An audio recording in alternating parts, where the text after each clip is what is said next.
नमस्कार। कृषि दर्शन कार्यक्रम में आप सभी का बहुत बहुत स्वागत है। वर्षा खेतों में लाए हरियाली, तब आप सबके घर में आए खुशहाली। दीप्ति जी, आप बिल्कुल मानसून की बात कर रहे हैं जो कि अभी पूरे चरम पे है और घर घर में और खेत खलिहान चारों तरफ हरियाली बिखरी हुई है। बिल्कुल, और बारिश का मौसम ही ऐसा होता है कि सबके न सिर्फ चेहरे में बल्कि खेतों में भी बहुत सारी हरियाली आ जाती है और सुकून आता है। दीप्ति जी, इस पर खेत में तो हरियाली है ही, साथ ही हमारे किसान भाई के जो बाग बगीचे हैं उसमें भी पूरी हरियाली है। और हमें लगता है कि आम का जो मौसम है, आम बहुत फरे हुए हैं और तो पूरी तरह तोड़ाई का समय भी आ गया है। बिल्कुल, लेकिन उससे पहले कार्यक्रम की शुरुआत करते हैं कृषि समाचार से, जिसमें कि हमेशा हर कृषि समाचार के अंतर्गत हम देते हैं जानकारी कि मंडी का क्या हाल रहेगा, इसके अलावा बाजार में अनाजों का मूल्य क्या रहेगा। जी दीप्ति जी, साथ ही इसमें हम लोग देते हैं मौसम की जानकारी और विविध तकनीकों के बारे में भी जानकारी देते हैं। तो सिर्फ हम बात नहीं करेंगे, सीधे हमारे किसान भाई बंधुओं को ले चलते हैं कृषि समाचार के पास और देखते हैं कि क्या है आज कृषि समाचार में खास।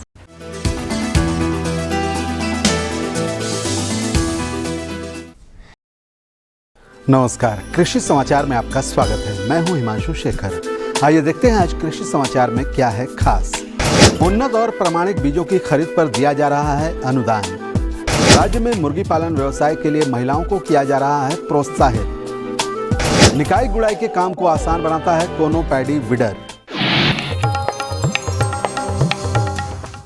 राज्य के किसान इस वर्ष खरीफ में अच्छे से अच्छा उत्पादन ले सकें, इसके लिए लैंप्स और पैक्स के माध्यम से प्रमाणिक और उन्नत बीजों की खरीद पर किसानों को 50% अनुदान दिया जा रहा है। इन बीजों को लेकर किसान लाभान्वित हो सकते हैं। खेतीबाड़ी से अच्छी उपज लेने के लिए उन्नत बीजों की बुआई आवश्यक है। राज्य सरकार इस खरीफ में किसानों को उन्नत और प्रमाणित बीज 50% अनुदान पर देने का निर्णय लिया है। किसानों को ये बीज लैंप्स और पैक्स के माध्यम से दिया जा रहा है।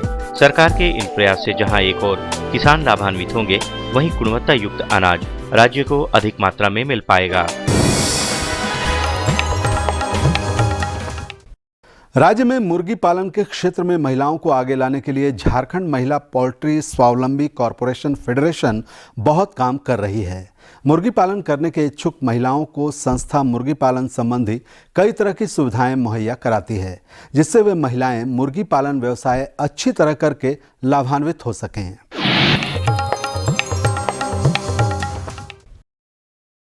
किसान बोदी की फसल से अच्छा उत्पादन लेने के लिए स्वर्ण श्वेता, स्वर्ण सुफला और स्वर्ण हरिता नामक उन्नत प्रभेदों का चयन करें तो उनके लिए फायदेमंद साबित होगा।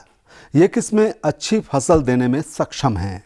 स्वर्ण श्वेता, स्वर्ण सुफला और स्वर्ण हरिता ये उन्नत किस्में हैं बोदी की। स्वर्ण श्वेता और स्वर्ण सुफला की फलियां सफेद रंग की और लंबाई 20 से 25 सेंटीमीटर होती है और यह 150 से 200 क्विंटल उपज क्षमता वाली होती है।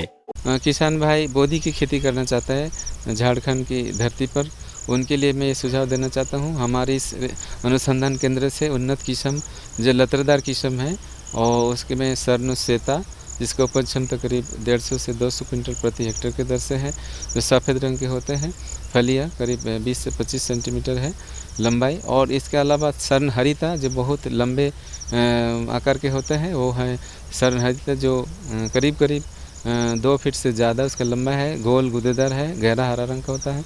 उसका उपज 200 से 250 क्विंटल प्रति हेक्टेयर के दर से है।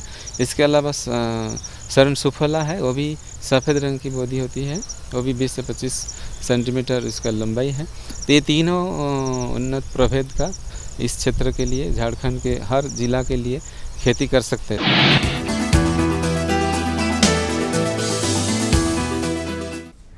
धान की फसल लगाने के कुछ समय बाद उसमें खरपतवार निकलते हैं और आवश्यकता होती है निकाई गुड़ाई की।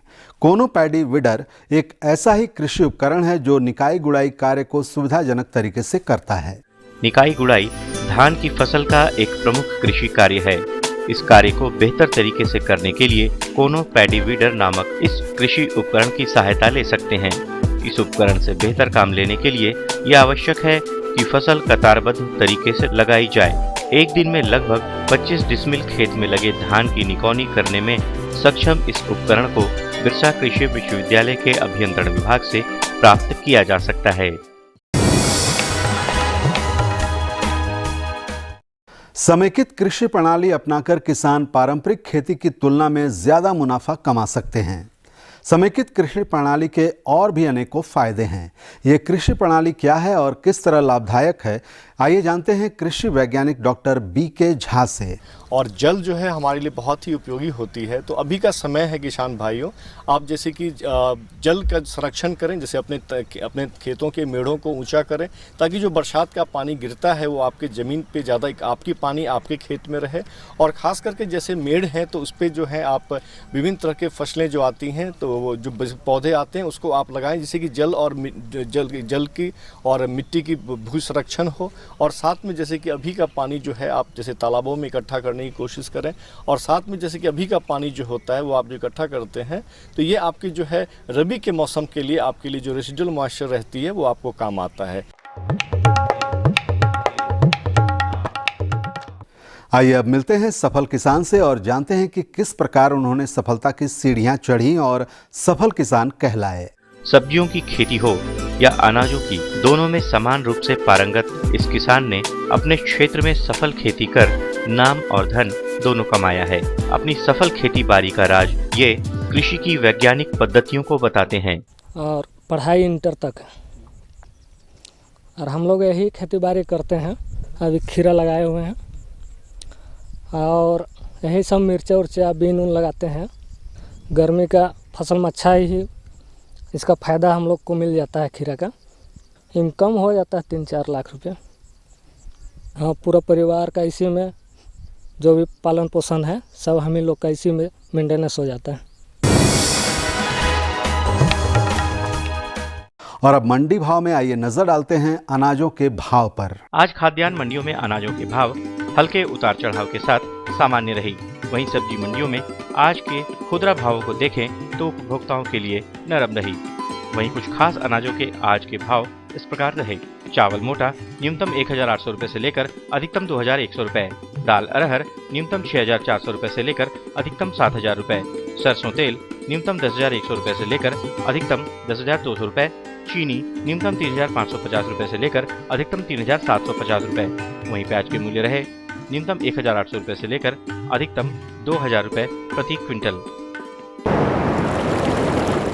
और अब एक नजर राज्य के 4 प्रमुख शहरों के मौसम के मिजाज पर। आज राज्य के 4 प्रमुख शहरों के तापमान इस प्रकार दर्ज किए गए। रांची अधिकतम 36 डिग्री सेल्सियस, न्यूनतम 23 डिग्री सेल्सियस। जमशेदपुर अधिकतम 38 डिग्री सेल्सियस, न्यूनतम 26 डिग्री सेल्सियस। धनबाद अधिकतम 38 डिग्री सेल्सियस, न्यूनतम 27 डिग्री सेल्सियस तथा हजारीबाग का तापमान अधिकतम 35.8 डिग्री सेल्सियस तथा न्यूनतम 24 डिग्री सेल्सियस रहा। कृषि समाचार में आज इतना ही। अगले दिन अगले अंक में फिर मुलाकात होगी कुछ ताज़ा तरीन खबरों के साथ। तब तक के लिए दीजिए इजाजत। नमस्कार, जोहार।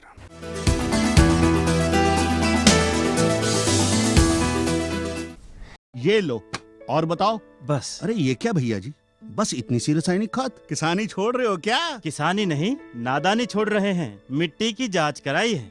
अब तो लालाजी जितनी जरूरत है उतने ही उर्वरक खेत में डालेंगे। हाँ, किसान भाई आज ही अपने जिले की नजदीकी भूमि परीक्षण प्रयोगशाला में मिट्टी की जांच जरूर करवाएं और मिट्टी में पोषक तत्व, नमी व पौधे के विकास को देखते हुए केवल जरूरत के अनुसार ही पोषक तत्व डालें। और हाँ, मिट्टी में गंधक, जस्ता, बोरोन जैसे सूक्ष्म पोषक तत्वों का पता लगाना भी न भूलें। उर्वरक और जैविक खाद के सही उपयोग से भूमि का उपजाऊपन बनाए रखें, उत्पादकता बढ़ाएं, खर्चा घटाएं और बहुमूल्य विदेशी मुद्रा बचाने में भी सहयोग दें। और हाँ, धीमी गति से नाइट्रोजन उपलब्ध कराने वाले उर्वरकों जैसे नीम लेपित यूरिया को प्राथमिकता दें और यूरिया का पत्तों पर छिड़काव करें। अरे वाह, तू तो सचमुच समझदार हो गया रे। अधिक जानकारी के लिए संपर्क करें जिला कृषि अधिकारी या किसान कॉल सेंटर। अम्मा खाना दे दो ना। सबर कर गोलू, अभी दाल नहीं गली है। तू फिक्र ना कर गोलू की अम्मा, अब की बार अपनी दाल खूब गलेगी। क्या मतलब जी? अब की बार NFSM के तहत दाल की पैदावार को बढ़ाने के तरीकों को दिखाने के लिए देश में 1000 क्षेत्र चुने गए हैं, जिसमें हमारा इलाका भी आ गया है। पर इससे हमें क्या फायदा? हमें 5 एकड़ खेती के लिए खाद और कीटनाशक के अलावा बढ़िया बीजों की एक मिनी किट भी मिलेगी। इतनी दाल का करेंगे क्या जी? अरे भगवान, सरकार ने दलहन का समर्थन मूल्य भी खूब बढ़ा दिया है और इनकी खरीद का भी पूरा इंतजाम कर लिया है।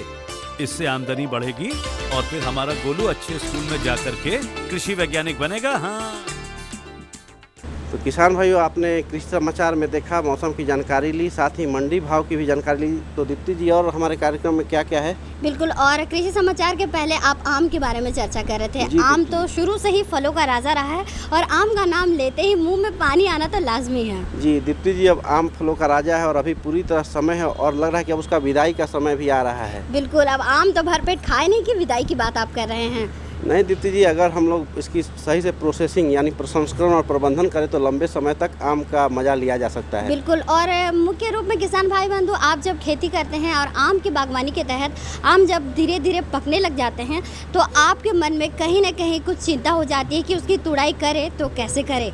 यदि आप सही समय पर तुड़ाई करेंगे तो उसका बाजारीकरण भी सही ढंग से हो सकता है। और ये तभी होगा जब आपको जानकारी होगी आम के प्रबंधन और प्रसंस्करण के बारे में। तो सिर्फ हम बात नहीं करेंगे, सीधे लिए चलते हैं हमारे विशेषज्ञ के पास, जो कि आपको बताएंगे कि आम की तोड़ाई आप कैसे करेंगे, इसके साथ साथ इसका प्रसंस्करण कैसे किया जाए। डॉक्टर साहब, सबसे पहले हमारे किसान भाइयों को बताइए कि ये तो आम लगा हुआ है, इसकी तोड़ाई कैसे करें? तो आम को तोड़ने के लिए आप ये सबसे पहले ध्यान रखें कि आम तोड़ के नीचे ज़मीन पे वो गिरना नहीं चाहिए। इसके लिए आप जो भी व्यवस्था करें, नीचे कपड़े लगाएं या कुछ लोग खड़े होकर करें, या इसके लिए हार्वेस्टिंग टूल भी आता है, उसका भी इस्तेमाल किया जा सकता है। एस्केटियर का उपयोग करें। आम को खींच के, ऐसे खींच के कभी नहीं तोड़ना चाहिए और इसका कम से कम 1 सेंटीमीटर जो स्टेम है या पहला ये जो गांठ है, इस गांठ से इसको तोड़ना चाहिए।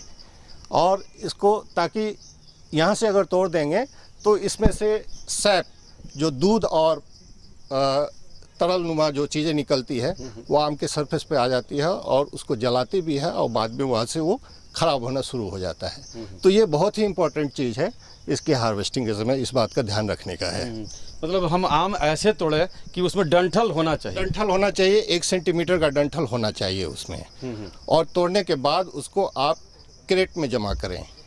क्रेट में जमा करें और क्रेट में जमा करने के बाद उसको किसी छायादार जगह में प्लास्टिक या कपड़े जो कुछ भी हो उसको बिछा के और वहाँ पे हमें उसको ढेर करना चाहिए। इस तरह पूरी हार्वेस्टिंग करनी चाहिए। हार्वेस्टिंग सुबह या शाम के समय ही करना चाहिए जिसमें टेम्परेचर कम हो। तो उसके बाद हार्वेस्टिंग के बाद जब हम जमा कर लेते हैं, उसके बाद की प्रक्रिया होती है उसकी छटाई। उसमें से जो ख़राब आम हो गया है, जो अंडर साइज है, ख़राब है, जो अच्छा नहीं है, उसकी छटाई कर दीजिए और अच्छे आम को फिर अलग करिए। और फिर नॉर्मली क्या होता है, 3 ग्रेड हम बनाते हैं इसका आम का। एक तो एक्स्ट्रा क्लास ग्रेड होता है, दूसरा क्लास 1 होता है, क्लास 2 ग्रेड होता है। इस तरह से उसकी ग्रेडिंग कर लीजिए। ग्रेडिंग करने के बाद फिर उसका कुछ ट्रीटमेंट कर लेना चाहिए। अगर आपको अच्छे दाम चाहिए या अच्छे समय तक उसकी मार्केटिंग करने लायक अगर बनाना है आपके उत्पाद को, तो कुछ उसका ट्रीटमेंट करना चाहिए। ट्रीटमेंट में जैसे अभी जैसा कि आपने कहा कि ट्रीटमेंट करना चाहिए, तो ट्रीटमेंट क्या सभी तरह के, जैसे आप ग्रेडिंग कर लें हम, कुछ अच्छे आमों का, कुछ क्लास 1, क्लास 2, तो ये तीनों आमों का ग्रेडिंग ट्रीटमेंट करें क्या? हाँ, फिर इस तीनों को आप 3 तरह से भेजेंगे ना। 3 तरह के उत्पाद हो गए आपके। तीनों का प्राइस आपका मार्केट में अलग अलग होगा। जैसे क्लास 1 जैसे ग्रेड 1 है, तो ग्रेड 1 लगभग 550 से 550 ग्राम का जो फ्रूट होता है वो उस साइज़ का लेते हैं। और ग्रेड 2 में जो है 250 ग्राम से 350 ग्राम का लेते हैं। ग्रेड 1 में 350 से 550 ग्राम का लेते हैं। और जो एक्स्ट्रा क्लास होता है, एक्स्ट्रा क्लास मतलब उसमें 1% आपका आम खराब नहीं होना चाहिए, वो हर तरह से बिल्कुल सही होना चाहिए। अब उसको थोड़ा सा ट्रीटमेंट जो हम कह रहे थे वो ये करना चाहिए कि जैसे हॉट वाटर ट्रीटमेंट बोलते हैं उसको, 50-52 डिग्री सेल्सियस पानी, गर्म पानी में उसको 2 मिनट, 1 मिनट, 1.5 मिनट इस तरह से उसकी ट्रीटमेंट करके और सफाई कर लेनी चाहिए आम का। जब सफाई हो जाएगी, वो सूख जाएगा, उसके बाद आप उसकी पैकिंग करिए। सही उसमें पैकिंग जो आप करेंगे कार्टून के बॉक्स में होना चाहिए, या अगर लोकल मटेरियल से जो अवेलेबल है जैसे बांस का टोकरी है, तो उसमें आप ये ग्रेड के अनुसार पैकिंग कर दें, उसके बाद उसका ट्रांसपोर्टेशन करें। अच्छा, अब डॉक्टर साहब बताइए कि पैकिंग करते समय हमारे किसान भाई किन किन बातों की सावधानियां बरतें? पैकिंग के समय ये सावधानी होनी चाहिए कि हर आम कवर्ड हो जाए, अगर अलग अलग पेपर से, अच्छा, ताकि एक दूसरे में जब हम पैक करके और ट्रांसपोर्ट करते हैं तो एक दूसरे से रगड़ ना हो, इस बात का ध्यान रखना चाहिए। सिर्फ आम में ही नहीं, सभी फलों में इस बात का ध्यान रखना चाहिए। तो आजकल जैसे बहुत से पैकेजिंग में एडवांस मटेरियल आ गए हैं, ऐसे ऐसे नेट और जाली के वो आ रहे हैं, जाली नुमा मटेरियल आ रहे हैं, जो एक एक फ्रूट के ऊपर आप डाल दीजिए। जैसे विदेशों से एप्पल वगैरह आ रहा है, आप देखेंगे एक एक फ्रूट के ऊपर वो रहता है। अगर वो हमारे पास उपलब्ध नहीं है तो हम न्यूज़पेपर पुराना उसका इस्तेमाल कर सकते हैं। अच्छा, जो पैकेजिंग के उपरांत, जैसा कि अभी आपने बताया कि हम इस इतने अच्छे ढंग से पैक करें कि आपस में एक दूसरे से आम टकराए नहीं। इसके बाद हमारे किसान भाई क्या प्रोसेस करें? इसके बाद अगर देखिए, अगर सीधे मार्केट भेजना है तो भेजिए, और नहीं अगर भंडारण में रखना है तो उसकी भंडारण की व्यवस्था करनी चाहिए। भंडारण आप पैकेजिंग से पहले भी कर सकते हैं। आप भंडारण के लिए जो आपका भंडारण जो कमरा होना चाहिए साफ़ सुथरा होना चाहिए, और उसमें आप उसको भंडार रख सकते हैं। कम अगर कोल्ड स्टोर की व्यवस्था हो तो वहाँ भी हम रख सकते हैं ऐसे आमों को। और इंजीनियर आने के बाद सब साइंटिस्ट हो जाता है। मार्केट में खेती करेगा नहीं, लेकिन पूछेगा तो भेजने से पहले कुछ रैपनिंग का भी प्रोसेस होता है। तो नॉर्मली आप देखिए जो आम पका रहे हैं लोग, वो कार्बाइड से पकाया जाता है। कार्बाइड से बिल्कुल नहीं पकाना चाहिए, वो कार्सिनोजेनिक होता है, हेल्थ के लिए अच्छा नहीं है। इसके लिए अलग से केमिकल आता है, उसका इस्तेमाल करना चाहिए। जैसे इथेनॉल केमिकल है, आपको जल्दी पकाना है तो उसके घोल में 50-52 डिग्री सेल्सियस पानी में गर्म करके और उसका 500 ppm का घोल बना के उसमें 10 मिनट ट्रीट करके और फिर निकाल दीजिए, तो बहुत अच्छा आम पकता है और वो हेल्थ की दृष्टि से बहुत अच्छा है। तो इस तरह पैकेजिंग से पहले ये सब प्रक्रिया है।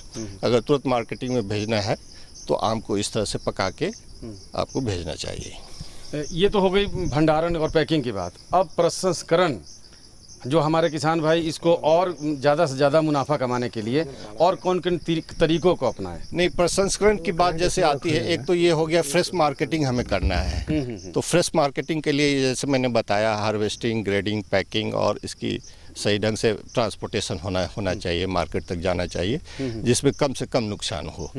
उसके बाद क्या होता है कि कई बार आम बहुत ज़्यादा पैदावार होती है, उसकी बहुत खपत नहीं हो पाती है, तो हम उसका प्रसंस्करण कई तरह से करते हैं। जैसे प्रसंस्कृत उत्पाद जो है आम का, जैसे आम पापड़ बहुत ही प्रचलित है।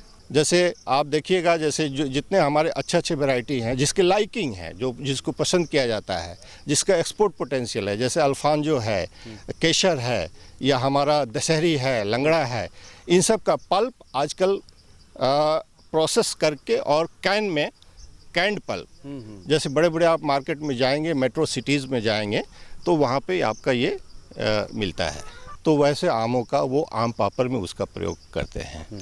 आम पापड़ बनाने के लिए ज़्यादा तकनीक की आवश्यकता नहीं है। इसमें यह है कि उसका पल्प निकालना है।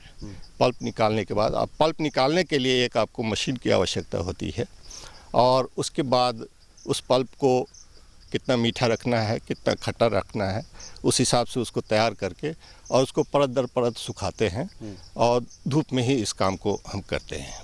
ठीक, तो देखा किसान भाइयों, डॉक्टर साहब ने कितनी अच्छी जानकारी दी। तोड़ाई, आम की तोड़ाई कैसे करें, तोड़ाई उपरांत इसका भंडारण कैसे करें, प्रबंधन कैसे करें और इसका प्रसंस्करण कैसे करें। डॉक्टर साहब, आप हमारे कार्यक्रम में आए, इसके लिए आपका बहुत बहुत धन्यवाद। बहुत बहुत धन्यवाद संजय। और किसान भाइयों, इसी के साथ लेते हैं विदा। जोहार। तो दीप्ति जी, बहुत अच्छी जानकारी थी आम के प्रसंस्करण और प्रबंधन के बारे में हमारे वैज्ञानिक ने दी। बिल्कुल। और संजय जी, अभी बरसाती भिंडी की खेती हो रही है और भिंडी का सब्जी, भरवा, भुजिया, ये सब रंग बिरंगे पकवान तब हमारे घर में शोभा देंगे, जबकि बाज़ार के साथ साथ खेतों में सबसे ज़्यादा भिंडी की खेती होगी। जी, और खेती तभी होगी जब हमारे किसान भाइयों को जानकारी होगी कि वे बरसाती भिंडी की उन्नत खेती कैसे करें। तो किसान भाइयों, आप खेती करने के लिए हमेशा मिट्टी का सही ढंग से चुनाव तो कर लेते हैं, लेकिन उन्नत किस्मों के बीजों का चुनाव करने में आप कहीं न कहीं आनाकानी कर देते हैं। तो किसान भाइयों, आप कभी आनाकानी ना करें, खेती से कभी समझौता ना करें और हमारे वैज्ञानिक का सलाह ज़रूर मानें। तो हम सलाह देने के लिए सीधे लिए चलते हैं हमारे विशेषज्ञ डॉक्टर A.K. सिंह के पास, जो कि आपको जानकारी देंगे कि भिंडी की खेती के लिए खेतों की तैयारी कैसे करें, किस तरह से बीजों का चुनाव करें, इसके साथ साथ किस तरह से आप खेती बाड़ी में सही रूप से ध्यान दें। सिंह सर, पहले किसान भाइयों को भिंडी की खेती के लिए भूमि का चुनाव किस तरह किया जाएगा? देखिए, भिंडी हमारे प्रदेश में बरसात के मौसम में एक मुख्य सब्जी की फसल के रूप में इसकी खेती होती है, क्योंकि इसमें किसान भाई कम से कम पानी में सब्जी उत्पादन करके अच्छा फ़ायदा कमाते हैं। ऐसी भूमि जिसमें जल निकास की उचित व्यवस्था हो, क्योंकि बरसात के मौसम में बारिशें अधिक होती हैं कई बार। ढलान भूमि जिसमें जल निकास अच्छे ढंग से हो और बलुई दोमट मिट्टी जिसमें जीवाणुयुक्त खाद भी प्रचुर मात्रा में हो, भिंडी की खेती के लिए सबसे अच्छी मानी गई है। किसान भाइयों को उन्नत किस्म की भी जानकारी रहे तो बड़ा अच्छा सवाल आपने किया, क्योंकि बरसात के मौसम में ऐसा देखा जाता है कि हमारे भिंडी फसल पे खास तौर से एक पीले रंग के पत्ते हो जाते हैं, जिसको विषाणु द्वारा ये बीमारी फैलती है। इसको भिंडी का पीत सिरा रोग भी कहते हैं। इस किस्म से बचने के लिए किसान भाइयों को हमारे केंद्र पे अर्का अनामिका एक किस्म है, सामान्य किस्म है, जिसमें कि ये जीवाणु मुरझा रोग नहीं आता है और इसके बीज भी उपलब्ध है हमारे यहाँ। जो किसान भाई मेरी बात को सुन रहे हैं, चाहे वो देवघर के हों, चाहे चाईबासा के हों, चाहे कोडरमा के हों, यहाँ से बीज प्राप्त करके इस भिंडी की खेती कर सकते हैं। इसके अलावा प्रभनी क्रांति भी बड़ी अच्छी एक किस्म है और पूषा श्रावणी भी किसान भाई इस मौसम में लगा सकते हैं। सर, वो तो ठीक है, किसान भाइयों को कभी कभी बुआई का उचित समय नहीं पता होने के कारण उनको उचित लाभ नहीं मिल पाता। बड़ा अच्छा सवाल आपने किया, क्योंकि जो किसान भाई मेरी बात सुन रहे हैं और अभी तक भिंडी की बुआई नहीं कर पाए हैं, बरसात में भिंडी की फसल लेने के लिए जून और जुलाई का महीना सबसे अच्छा माना गया है। अभी 20 जून चला, एकदम सही समय है। जो किसान भाई अभी, क्योंकि खेत में नमी भी हो गई है, बारिशें शुरू हो गई हैं, अभी जो किसान भाई मेरी बात को सुन के 3-4 दिनों के अंदर, 1 हफ्ते के अंदर बीज की बुआई भिंडी की कर देंगे, निश्चित रूप से उनके फसल अच्छी होगी और उनको मुनाफा भी अच्छा मिलेगा। सर, वहाँ पे जैसे किसान लगाते हैं भिंडी तो बहुत सारे खरपतवार रोग आते हैं, उसके विषय में उनको सही जानकारी नहीं होने के कारण उचित लाभ नहीं ले पाते हैं। हम इस विषय पे चर्चा करने पहले किसान भाइयों को एक बात बता दें कि किस्म का चुनाव करने के बाद, भूमि का चुनाव करने के बाद प्रश्न उठता है इसकी बुआई कैसे की जाए। भिंडी एक ऐसी फसल, सब्जी की फसल है जिसको कि इसकी बुआई सीधे खेत में ही की जाती है, और चूँकि बरसात के मौसम में इतना अच्छा मौसम रहता है और नमी भी रहती है, इससे पत्तों और जो कि बढ़वार बहुत अच्छी होती है भिंडी के। तो बरसात के मौसम में किसान भाई अगर लाइन से लाइन की दूरी 60 सेंटीमीटर और पौधे से पौधे की दूरी 40 सेंटीमीटर करीब रखेंगे, करीब 30 से 40 सेंटीमीटर, तो उनको उपज अच्छी मिलेगी। गर्मी के मौसम में जब भिंडी की खेती करते हैं तो हम 45 सेंटीमीटर लाइन से लाइन और 15 सेंटीमीटर पौधे से पौधे दूरी बताते हैं। लेकिन बरसात के मौसम में चूँकि अच्छा पौधा बढ़ता है, बड़ा होता है, इसलिए हम लोग लाइन से लाइन की दूरी 60 सेंटीमीटर और पौधे की दूरी 30 से 45 सेंटीमीटर रखते हैं। ये तो, और एक बात और भी ध्यान देना है, बरसात के मौसम में मेड़ पे, नालियों में उसकी बुआई करनी है। थोड़ा मेड़ पे बुआई करने से फ़ायदा क्या होता है कि पानी जो है सीधे हमारी फसल को नुकसान नहीं कर पाता है और नाली से पानी बाहर निकल जाता है। इसी में जैसे न बीमारियां बरसात में, जैसा किसान भाई बोलते हैं कि ज़्यादा बीमारी, ज़्यादा रोग आते हैं, कीड़े लगते हैं, तो उसका रख रखाव के लिए कीड़े से बचाव के लिए एक तो भिंडी में फल वेधक कीड़ा आता है बरसात के मौसम में, और एक आता है पत्ती में भी नुकसान करता है, पत्ती को उसको सुरंग बना देता है, लाइन धारियाँ टाइप दिखाई पड़ती हैं पत्ती में। तो पत्ती में सुरंग वाले कीट के रोकथाम के लिए हम लोग मोनोक्रोटोफास दवा का छिड़काव 2 मिलीलीटर दवा 1 लीटर पानी में घोल बना के करते हैं। और जो फल वेधक कीड़ा जो होता है उसके लिए साइपरमेथ्रिन नाम की दवा बाज़ार में आती है।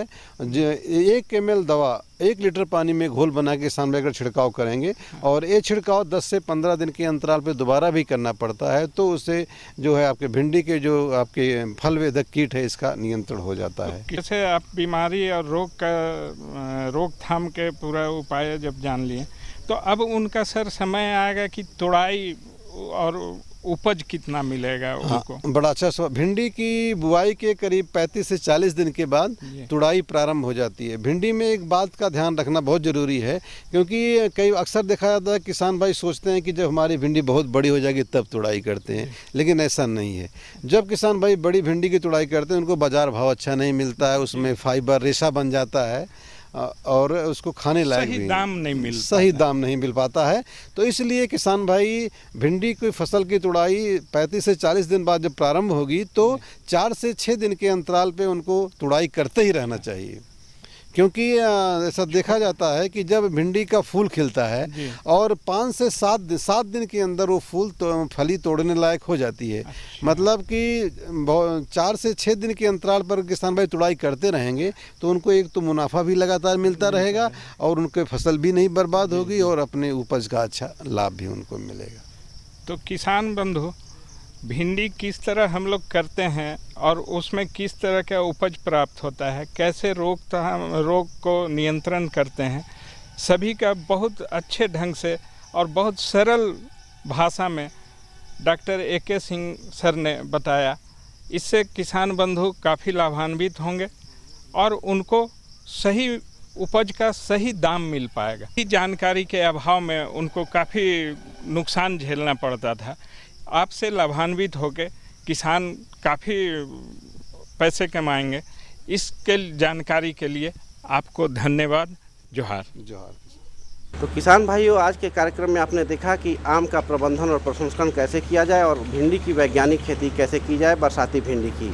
बिल्कुल संजय जी, इस तरह से हम हर एक अंक में बहुत सारी जानकारियाँ लेते हैं, न सिर्फ पशुपालन कृषि जगत बल्कि बागवानी के तहत की भी बहुत सारी जानकारियाँ समेट कर लाते हैं। तो किसान भाइयों, अगर आपको भी किसी तरह की जानकारी या सुझाव देना हो तो हमें कृपया पत्र लिखें। और पत्र लिखने के लिए कागज़ कलम उठाइए, अपने समस्याओं सुझावों को लिख दीजिए हमारे इस पते पर। हमारा पता है कार्यक्रम कृषि दर्शन, कृषि प्रकोष्ठ, द्वारा केंद्र निदेशक, दूरदर्शन केंद्र, रातू रोड, रांची, पिन संख्या 834001। किसान भाइयों, पत्र देना न भूलिएगा। तो किसान भाइयों, आज के इस अंक में फिलहाल इतना ही। अगले दिन अगले अंक में कृषि जगत, पशुपालन जगत और बागवानी जगत से जुड़ी तमाम छोटी बड़ी जानकारियों के साथ हम दोनों आपके सामने होंगे हाजिर। तब तक के लिए दीजिए इजाज़त। नमस्कार।